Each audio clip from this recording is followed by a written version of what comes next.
Facebook page no ɛyɛ SOMPA 106.5 FM Accra ɛna SOMPA FM live ɛwɔ YouTube like ne share ne yɛnkɔ nakra na yɛ website ɛyɛ www.sompaonline.com. Kanesh Urban Radio ewo Kaneshi Market o Mapitim Doma FM Doma Hinkro eye 100.7 awo munsu akuramu a enya sam keto wo mudi eye adwuma Nana Kojejesi Company Limited anopa no nsia kase bobre ena asono na ekoba simpri mu be maba yetene so ane yasore no ena ye ni edi dwuma Leicester Ghana Limited ya toothpaste ene ne brush nso yetene so ana yasore ya toothpaste ene ne brush wodi chichi wo sia na se wanya wo sia bro 21st Clinic eye sciatica originator and a sciatica expert yare no wuntini efa wo to ase agege wo no adwumakuo a wo gire mo na so obo ho adwuma eye 21st Clinic Fontina 74 Misha eye T74 eno so se wonya bia na kire se immune booster papa immune system no waye ho adwuma eye ensema ye de esomo anopa yi de di mo akotene no ebini Tompa na number na for awra wo se biesia anesa nipa mienu yenya wo mo pa achi aso ni nyina ne se enkwara nchisie ye ekoso wo mpotem ho no wo hu bo mu pa na ene dai emra so wo mpanchi na economic freedom fighters awo mo a leader awo no ewo South Africa awo no ena ni din ene Julius Malema yenim ne pa wakasetia oman Ghana na wakasetia yaye dan a wose yan adem mo predodo Ghana fo na mo sese mo free South Africa no ye ne mo ya adwene a enye yi sada ana wo ma sada atwedwe bio eche se ye ka wo man yi dwedie ene ne ntoto ya se de do ba bia na enema bu akosoro e wo dwam nyina no emfire bi abambo ayedifo no na ya wo mo ntete so trade minister ene e kan se yesan atoa so biem na yakoye nimu a na de ababa be piemu ebiem se empanifo se Tano South ho no esese ye hwe na yedi dwumade sunku bi a ebetimi aboa yi abusua ye besa so awura mu biu na no de na ye Ghana fo na efre wo mo de nyina ne se sade ye pam bi mu free ama ahodo so a wo mo ba Ghana ha no saa na wo mo nso a emfiri Ghana ha no wote ha wonne nkrata aban wo mpam wo yo na yeto so biem asa akoye nimu no ye besan akona afutu a wode amazongo youth no ye de nyina nso aka mo ho anopa yi Iran fo akeka won ho se wo mo nso mpa ba America babia wo mo base wo bia wo mo nso beko ensempi kan we no hu ne de sum se kasebo free SOMPA 106.5 FM Accra ye ne de kasebo yi esum anopa yi eye die nyame ahira no AKOSUA ABOAGYE obetimi so afrem AKOSUA nhira me ne me doba triple A man AGYA APPIAH APAM DADAA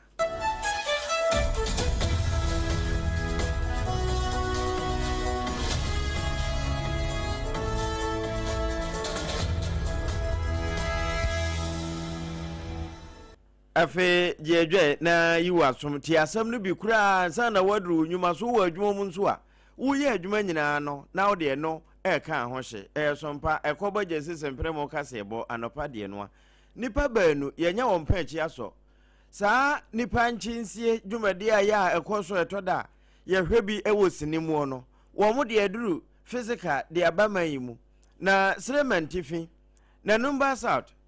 kabuya wa ana wo mo chi ebamu abi edene ekokosie yi na ne wo ho a ne wo mo afra abusuafo no a kire se modehye no mo amfa se ya ma ene wo mra no na home ni mu na fe abusuafo nso no gujam na wo mo bobbo wo ho pebesia e de akọ na emuna enkra ne kire se na anu ya no asa na kakra ba wo ho wo mo agege kakra ne wo mo akotena bia ba bi enunum bi ndi wo mo nunum bi no a edu ba bia na ensem bi no mu piepie no a na ntem bi no mu tia posefo na so wo mo duru ho a ba ku dwane na wo munya ba ku pa achi so eni gina enira ya wo mo asa akwa akoso ba ku so pa achi asabre ni pa banu wo mo ewo kokum na wo mo che se Israeli onna wo mo so no a wo mo de ne kokosie yi na ekoko wie no 20,000 Ghana cedis ene de na wo mu tuatua se de be na agya wo mu nye ne kra kra emfa mfiri ne nsam na enum no wo mu so osafo epanchi wo mu se 100,000 Ghana cedis ene de na wo mu de abamu anu a wo mu che no na ne phone wo mu frefre busuafo no se wo mu de begye afiri wo mu ho nenso sabre yi a wo mu okukumi posifo eguso etoto ano ewo mu se ba ko atumi anya ado ahonya wadwane de nenso wadwane nyina wonsie wo mbedi ni nso anso apo no nso achena ka ho na fe wo mu eka ho a se ye pa na ye bo won ana se wo mu ana ase da bie sa adwuma no se eno na wo be ye no wo man ga na mu ene ye tie emra wo be ma emra no ene wo no madi Meka wo say Nana Kodwejesi Company Limited anopa no nsia kase bona wutie free SOMPA 106.5 FM Accra. Tontina 74 Mixture Edinetata 21st Clinic Ejeno Abababa Leicester Ghana Limited ya street person so abona tenasia. Uni abakusu ya kuobo ya kusu nshameni apam dada no a ye de ma wo anopai. Na ye ku ye ni mu a Offensive Technical Institute. Manugu so ameka se suku ni yatum. Eba ne se ne te ne se ye no ane se na amene. Etiefo ye ntum ne nkyire sie. Ekopie mu se form 1 any form 2 students classes no ngwada na ewo ho no wo mu ni zongo youth and se zongo mabunu no eboso ema entokwa esi ye na nyasam ketwa ema nam so adesuafo be ye nsia wo maprepra etiefo de ebra behwe abayo ba kokora de wo pre ne nkwa pa ebi wo mutiri hu nyina papai ebi nso wo nsam wabu ebi mu nso so kyese atsam na ateti ama ya buru nkwada ne bia ma ebi mutiri hu nyina ya papa ebi ani hu nyina atiefo sa wo behwe ye social media platforms abria ye yi kire wo wo SOMPA 106.5 FM Accra no pe ho mebete se wasoma wo base wo nko school na wo bete se zongo youth fo bi omo no wo maboso form 1 form 2 fo ama ko wi ase wo ba no kra da hospital moja etufa ni tiri ho etufa na hwenim etufa na so ho etufa na ni ho ebi won sam wabuo ho asam ne da ha ntia nam so na mpanifo se de asienti Offensive Technical Institute no matum kopim se eniema beko no so no medical bokko dada yase abokoko e de ato se adesuafo ne mabunu no bibi sa betimi asi wo mo kyerem se one student e form 1 for no kwada be ye num e na wo maprepra e na final year student baako wono so eprenansa nkoda no kwa no mo ye exams yo e na bibi se esiye e na gas oven bia ne buo be ye 12,000 Ghana cedis no so wo masai no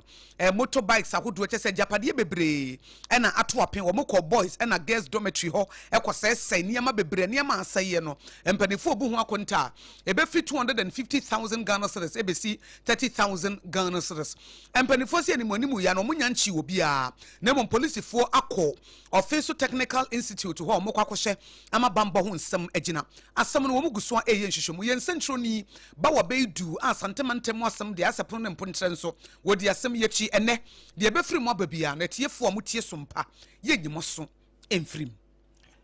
yanto aso eye ekoba jese sempremo anopa no nsia kase yebo ya de bra wo SOMPA fie no eno na no pe etwi ensia ye wi ne sa ede to awo no na ye wura dwadiem so afọ a wono ene hwe dwadie ne ntotoye ya kuyamu nada so a emfa so san wo so de friend sa agri business epeto wono ene awura tachiman na tifia fa a oyemra shebedwani honorable Elizabeth Ofusojare na eba se ebibire mu ha wono mu a kakra wo won ho na wo mu a etimi tenase ebo wo mu tirimu nwene adwuma na adwuma ba na fa adwuma efo nya biye na wo mu nya ho akatuade bi ehwe wo mu fie safoi ekokoshiaye mpanimfo pii baby na wokokasa awase mampani His Excellency John Dramani Mahama ekasa awase bi na no na maami Elizabeth Ofusojare chese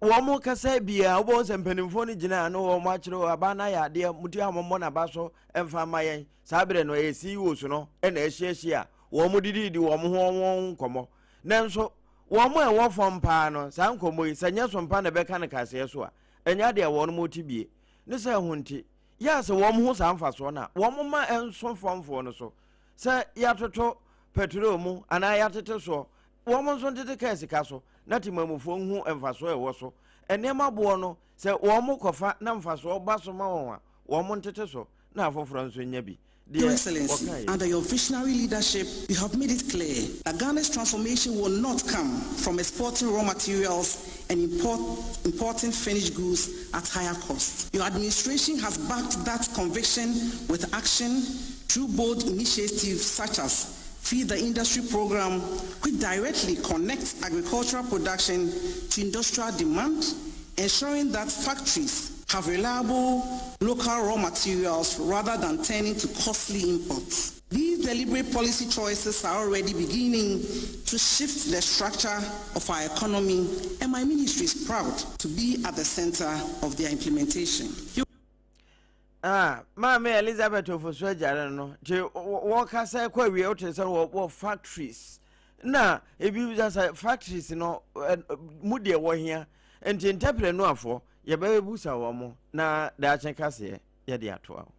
Meka wo se sompa kase bona wutie fi sompa 106.5 FM Accra na yenim se xenophobic attack across South Africa this year sorry ye kan se awoho wo krom ho no wo mo sese wo mo kuku no wo mo kaka no wo mo mfiri ho no e mamai bebre kasa ho Nigeria kasa Ghana ban kasa na omai Ghana nso ye mpani foto na mo se ne Ghana ni bia wo South Africa wo mpese wo betina wo man ni mu bie no brane emfa wo mra ama wo ma fa bi di wo mo aba bedru Ghana wo mo makakro mo di wo mo ba na South Africa wo mu okuo bi efe na economic freedom fighters wo mu leader efe na Julius Malema wo mu a mu follow South Africa politics no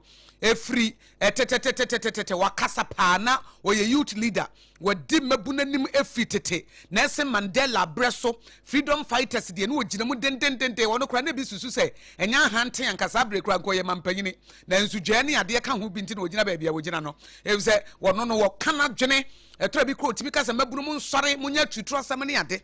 eno se Ghana na monto na otuye se wabesesa na de chef South Africa de wo maba no emwo de friend diplomatic coordination no na samani mienu kitamudi e wo ye ntem no na eya ato pinto ne Ghana nya dwene ekwan ya Ghana fa so afefa ya de hye no owura Julius Malema se wedie entwayi. The Ghana response was not necessary because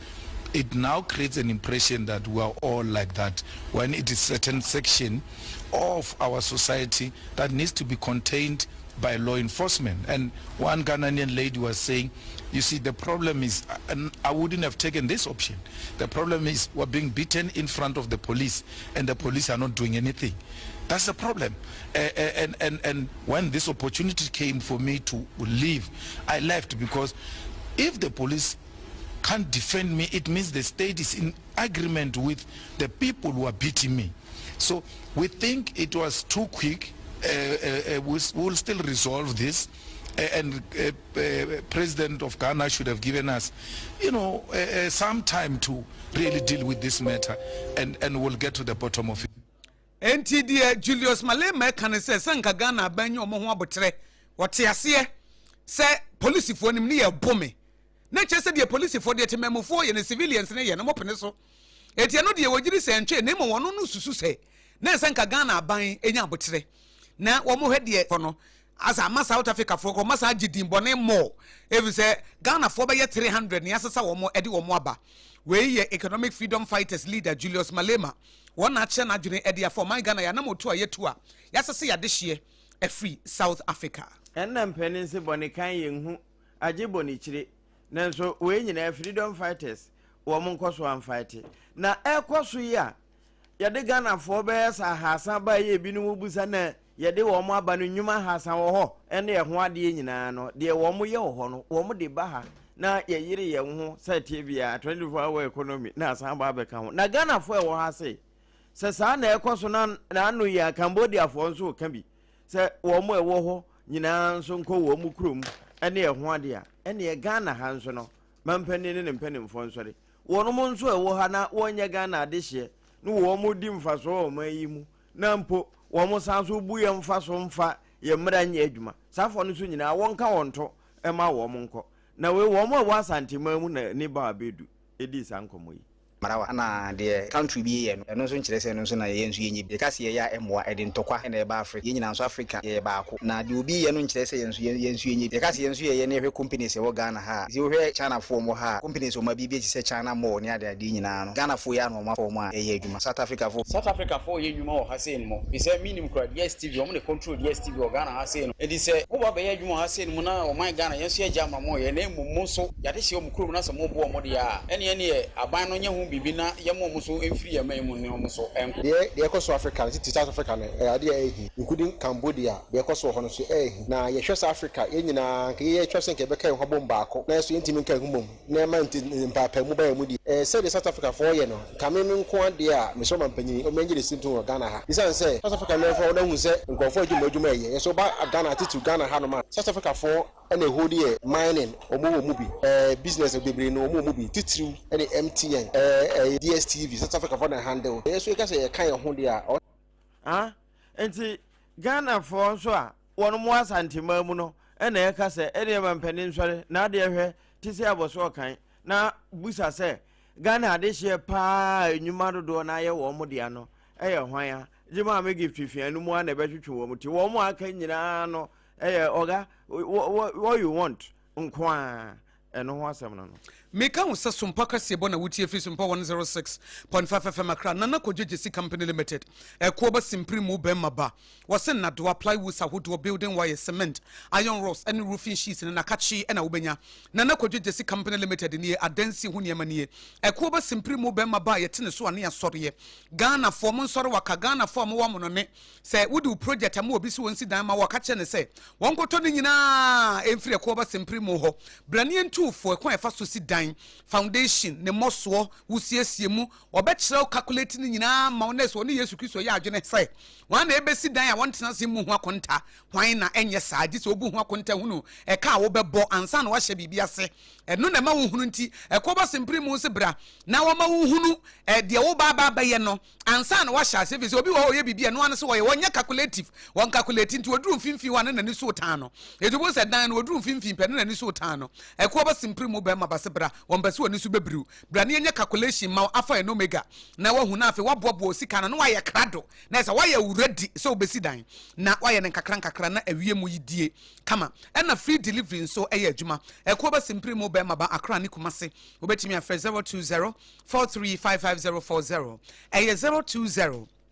435540 na wodem Leicester Ghana Limited ya toothpaste and the brush and no any editwi yesen wo sene me so manya na bro nipadua kwa na nyamede amaye na mu bia nyamede bema wo bia wode ma wo se hyeso yie eti wo sene gu wanu mu no wo sese me nka nkere wo se de wo de chichi no a ema wonu mu ye sham de wo de chichi na ema wo se ye fe no eye Yas toothpaste and Yas toothbrush Yas toothpaste and Yas toothbrush no eye kama healthy teeth healthy living no eye hwa it is a one cry no afre 050 1619588 050 1619588 and kumase 050 1839038 050 1839038 now with them 21st clinic a sciatica originator expert researcher adia ba kwese se wote ase ne se yeto ase no edifa yesisi achi edefa yeto ase fa yesremu akire ho na meka hu edebesi wo nas ne ntine bi da ho nerves bi eda ho cells bi nam ho sa tissue bi ne nam ho a eno no se ho teche mape na wotena se na woto ase na eka wo dwe tora bi anadwo woda kora wontimi nna na ye wo ya etora bi kora wontimi ntia wo nan so wada ne apache ano no so nka wotu wo na mienu nyina enka ye adwuma se wotogu su fi se wo nan kora wontimi ntia so wontimi nhye shoe da bia no wa hye slippers da bia no wa hye chele na so slippers nso ye fa nko office adai eye sciatica na ye wo sa wo ma bin wo mu timi to ase a ebe ma wotimi di akokodro de wo nan asi fom wo betimi atena so wo betimi ada wo chi eye 21st clinic say or your sciatica expert ankasa eti adwuma no wa ya che more than 11 years and wabo adwuma sa wo nkran ha wo fi achimota mo e ba sa wo fro tantra hill bepo no e ya sa hwe won sani fa so e ho e na 21st clinic e wo behu sa na billboard kese si ho wo fi amasaman na e ban so wo du tantra hill runabout ho a e no so won sa bonkum so ne wo ade hia mo nso mo wo tema ye wo Roman Catholic e chi wo kasoa new market obom kwa no so kuma se ehwan overseas sompa e dan no emu e na sunya ne ene regional hospital first gate din hwede mu sa wo techimaya 21st clinic techimaya ho no OGN bank dan no emu Kranza mense wonom 21st clinic Eben Children's Park takwa low cost sompa dan no emu takrade afie kuma number 9 taxi station ena brekum go so ena oboase emiamia bebre fre 21st clinic number na ran mo no 0540 311311 0540 311311 tebiem 0540 311311 and which it na 74 measure T74 so me mo asonte say wo pe immune booster papa dia na na 74 measure na wo hia se bia kidney yare ulcer edu ni pedue makone ba wo yafunu e ba ne ko edru a wonom a ulcer ne makora no na 74 measure e kroton ho a chance na ewu edru a wonom a e kroton ho e be contentem na 74 measure wo du son tentem edru anajo a edru a wonom a wonyu son tentem no na 74 measure T74 a FDA agiatum near the DHC afrano and one will be enim na 74 measure T74 titidudo no any entity sensuo eti wo kan shi drug lane na kuma se Ashton Colina Keba obetimi afre 0246073498 0246073498 and 0501628931 0501628931 Mika will say SOMPA 106.5 FM Accra and wutie kaseboi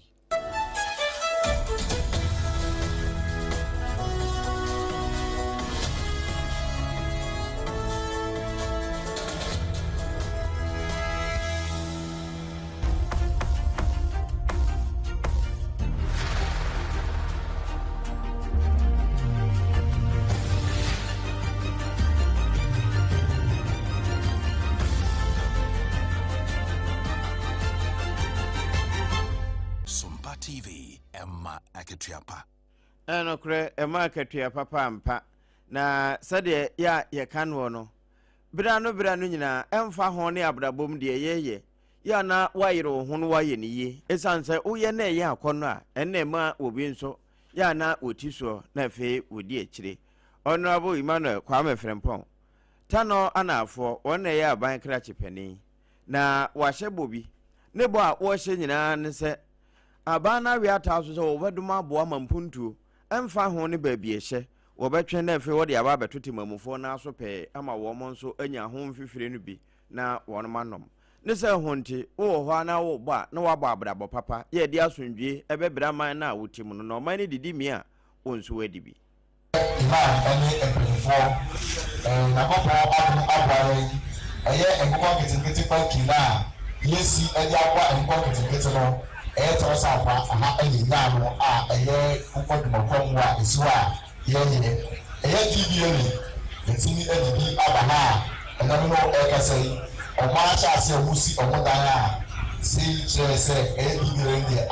aba betrasi nda yese edi tamasa ko asaso ako eye 24-hour economy market na ko so afwale etini edi contract no ama contractor no kasai na me adoma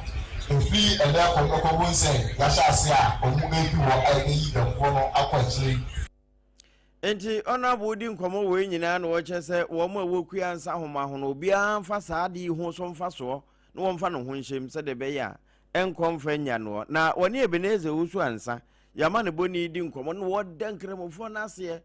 chese na no de wo mo ye nyina na asetena wo mo ne Ghana te no edi adanse se wo mo abo amasundwe ne nka bo mo aye adwuma pa ada we do a yina ye ba ebe ka ho ama yina yeti saada no ma ne kama na me hwe se de eye muslimi eni Christopher yeti wo Ghana otimi se efe pa onko ekuru bi so enko ni se ebrebe so a muslimi ko di omoda obi mo Christopher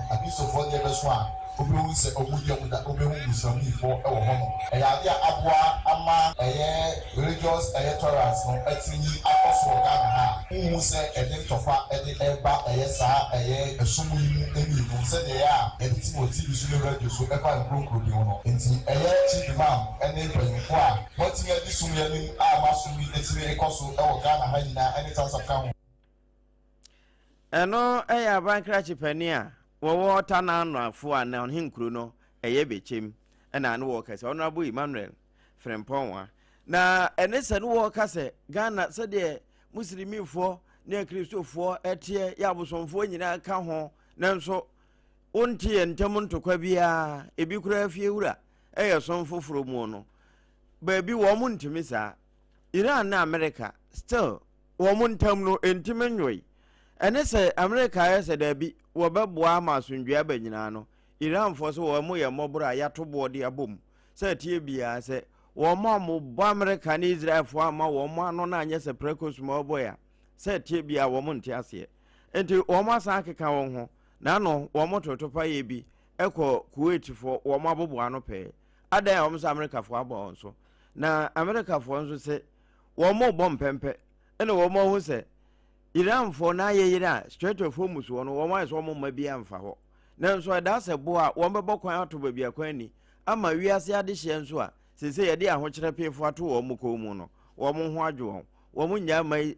Iran fo wo mo nsesa ne ma mo aso nanso Iran Islamic Revolutionary Guard Corps fo no wo mo nso se America de ba bia na japade wo bia wo mo nso ede wonsa ebeka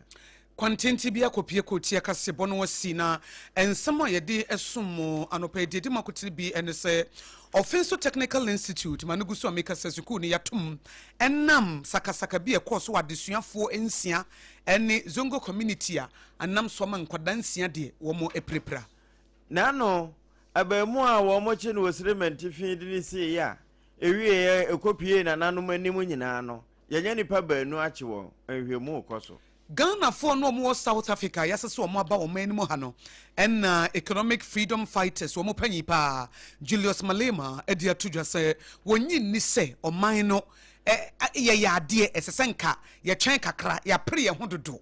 Ghana for se da bi se wotena se ye nyahwe woni baba ho so no waba no ma no wasa wo che enti sade etie bia mampani so wo mo a emfiri man mu na wote ha emra ma wo mo ho kwan won kan won wo mo so nko won krom ana afi yakwa amana ne Iran ne America wo mo ntamu nyanyoyi ceasefire no wo mo guso ka ho asem nanso Iran say baby America japade wo bia no se wanya maame afo mu ya obenya ne ma wo ko won so Ensempi kan wenum ho ene de sumu sekase bofri SOMPA 106.5 FM Accra. Nana Kojejesi Company Limited wato adansi ho ne ma hyase kwa wieye. Ekwo ba simpri mu be maba na kache na wobenya. Leicester Ghana Limited Yan toothpaste ene ne brush. Wode chichi osia eyeye. Tonti na 74 Mr T74. Emin booster papa. 21st clinic omye sciatica expert no wo ka ho ene de ma mo ne fri SOMPA 106.5 FM Accra no. Efa ye headquarters e wo Kumase. Eye SOMPA 93.1 FM Ayiko 100.9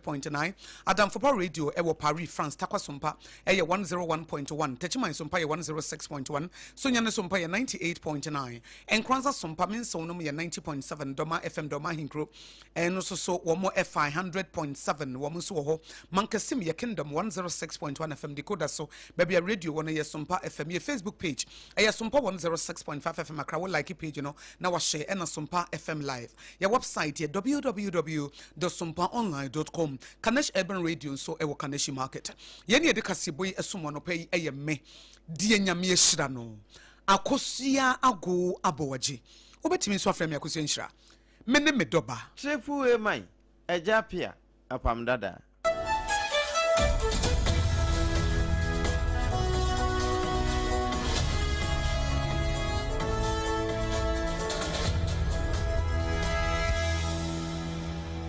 Munde dinam se menya foreign call. Hello Papa. What doba do be new? Se me feel London, eko US. Na no crowd wo kru kra fra me bo mamania. Na papa mo ho te sɛn awurade adoma ha bɔkɔɔ nana na kogyegyesi ɛko ba sempene mu de wɔtɔn adansie ho nneɛma no nso wɔhyɛ hɔ deɛ oh wɔhyɛ hɔ ɛko ba mesi wɔbɔ adwuma kora sere kane no a na woduru US wɔn so manfo bɔ ndin saa na papa US ha kora deɛ nana kogyegyesi company limited agye baabi a wɔn wɔ Holland Germany France Italy London Canada ɛba adansie ho nneɛma deɛ a obiara